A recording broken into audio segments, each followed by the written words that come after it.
kuzatuvchilar. Men o'zim tanishtirsam, Yo'ldosh Rauf Yo'lonjon o'g'li, Termiz davlat muhandislik va agrotexnologiya universiteti Yangisanot oziq-ovqat texnologiyasi kafedrasi assistent o'qituvchisiman. Bugungi fanimiz, ya'ni oziq-ovqat texnologiyasi asoslari fani va ushbu fanning laboratoriya mashg'uloti haqida qisqacha sizlarni tanishtiramiz. Bugungi o'tiladigan laboratoriya mashg'ulotimiz, ya'ni bug'doy donning shaffofligini aniqlash. Ushbu laboratoriya mashg'ulotini biz sizlar bilan ushbu jihoz orqali o'rganib chiqamiz. Ushbu laboratoriya mashg'ulotimizni asosan biz DZS-2 rusumli diafragmoskop asbobida tushuntirish ishlarini olib boramiz. Ya'ni bu asbob bilan men sizlarga qisqacha tanishtirsam, asosan bu asbobimiz 7 qismdan tashkil topgan bo'ladi. Bu qismlariga asosan o'sha yoritgich lampalari, linzalar va eng asosiysi 100 ta don partiyasi ketadigan kassetamiz hisoblanadi. Shu kassetamizda, ya'ni biz shaffof, yarim shaffof va unsimon ko'rsatkichlarga ega bo'lgan don partiyalarni ko'rib chiqamiz. Ya'ni disketimizni joylashtiramiz. Bu disketimizda 100 ta don partiyasi, har bir qatorda 10 tadan don partiyasini joylashtirgan bo'lamiz va o'sha orqali biz aniqlaymiz.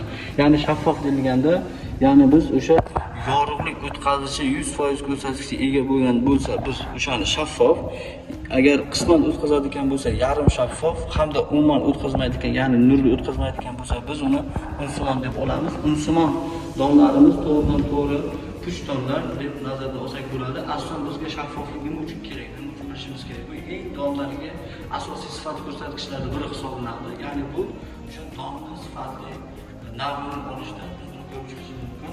Ya'ni ko'rishingiz mumkin.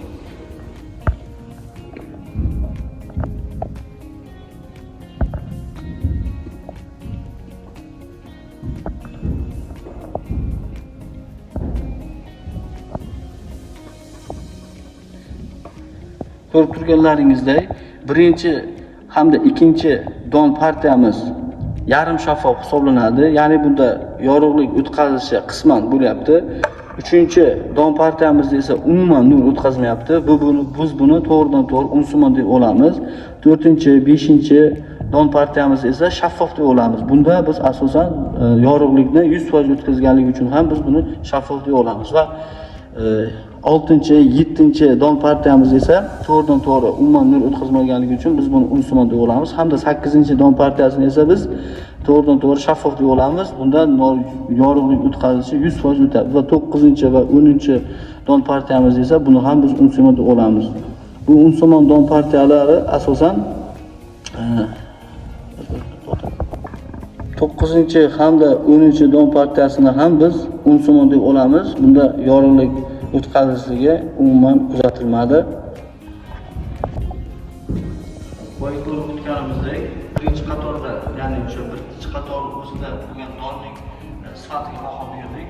Bu ketma-ketlikda 10 ta kassetaning teshiklarini ko'rib aniqlab olamiz va umumiy analizda esa biz oxirida to'g'ridan-to'g'ri foiz ko'rsatkichni